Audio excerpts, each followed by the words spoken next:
All right, I am making this video to try to get something across that I could almost say I'm frustrated, except that I also understand where this misunderstanding comes from, because I spent so many years not really, truly understanding what the Buddhist teachings were trying to tell me. And I spent so many years not understanding what the point of meditation was. And right now I feel like Tanya and I are trying to give you this, all these amazing teachers into such a short period of time. And I think that Tuesday night's call was a lot of information, and that meditation is such a huge subject.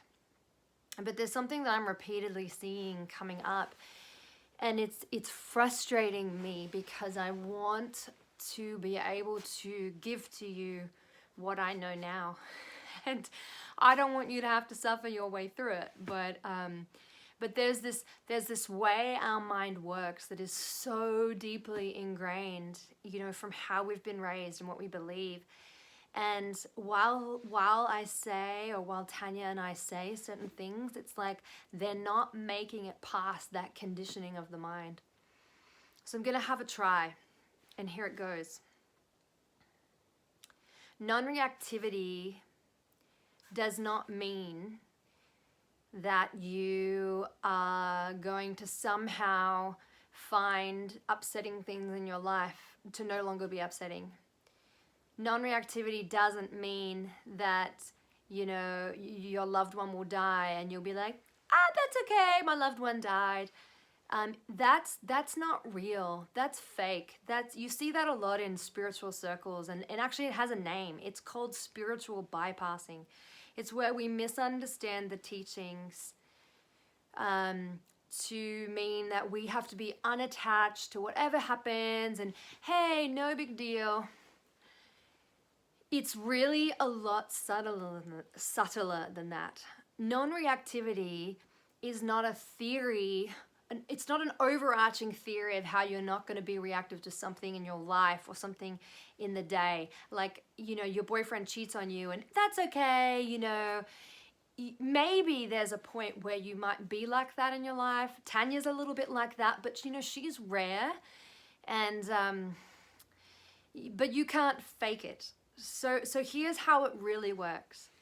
Non-reactivity can only ever occur in the moment. So there only ever is the moment, right? That there's this moment right here. And then there's this moment right here. And it's only in this moment right here that you can be non-reactive. That's it. Anything else is sort of a theory of non-reactivity. Like, I'm not worried about my brother losing all his money. It's fine. It doesn't really matter. That's not reactivity. That's kind of like a big thing. Real non-reactivity is taking a breath and going, angry right now. It's all right. Anger. Oh God, I'm really scared right now. I'm really scared. I'm really anxious. I'm holding my breath tight. Okay. That's just what's there. That's what's there. That's what there's right now. It's moment by moment acceptance of whatever is there. So that means if reactivity is there, then we have to accept reactivity. If peace is there, great, we accept peace. This is another thing that's misunderstood is when you feel peaceful or you have a meditation that it goes really well, as you have judged it to go, I call that a setup. That's a setup. Because if you then think, this is how meditation is supposed to be, and this is how I should respond to my boyfriend cheating on me, is with peace or whatever, that's a setup, because you now believe that that is good and that is right. So when you next sit to meditate and you're not peaceful, boom, reactivity. Something's wrong. This isn't right. I must have eaten the wrong food today. I mustn't have done yoga right. I've got to change everything about myself. I'm a terrible person. Boom, boom, boom, boom, boom. That's reactivity, guys.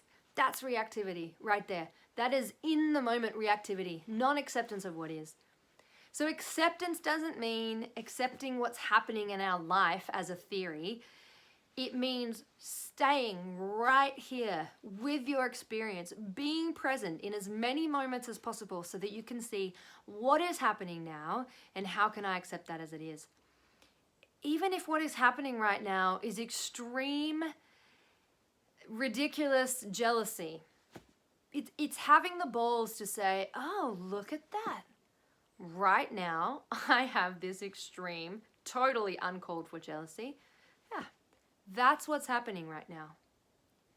The reason this is so important is because if we can sit and stay with what is happening right now and not react to it, a whole world opens up, and it's a world of learning. It's a world of curiosity. It's a world of understanding how we are.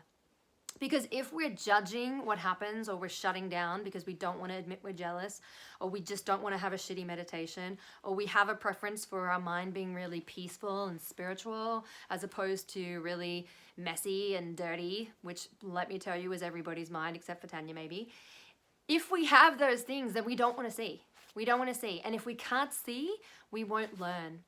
So coming back to that analogy of a little kid that puts his hand on the hot plate, he sees clearly that the hot plate causes harm. The problem with us is we don't see clearly what causes harm. We continue to do things that are a detriment to our life because we don't see that it's hot, that it's burning. We don't see that it's bad for us.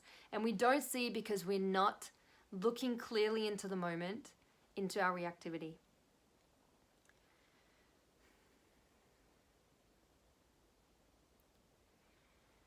So when we sit down to meditate,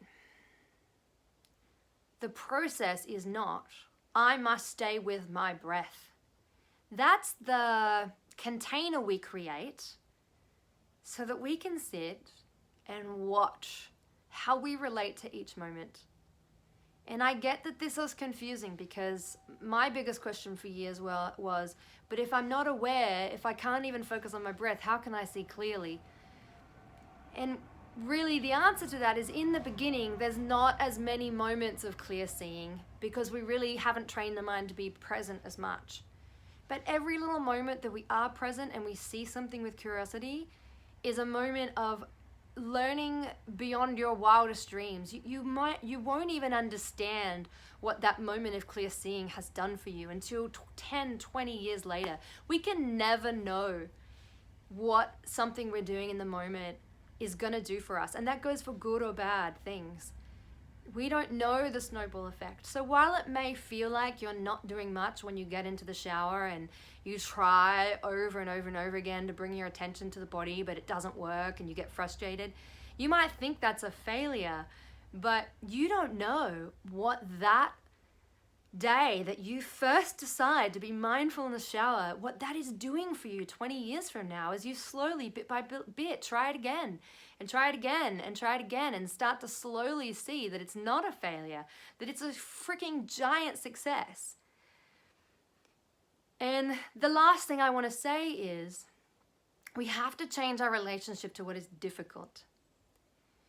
Those meditations or yoga practices where it is so hard and you're getting frustrated and you're having reactivity and then you're noticing that you're having reactivity, and those are the best days. Those are the days you want. Because when we sit in meditation and everything is peaceful, we aren't learning anything. We aren't seeing anything about ourselves and our patterns. And I'm not saying you should go look for difficulty but you know, all of my great lessons have come from the difficult times, from the losing my career, the losing money, from having PTSD, from watching people literally cut each other to pieces, losing children.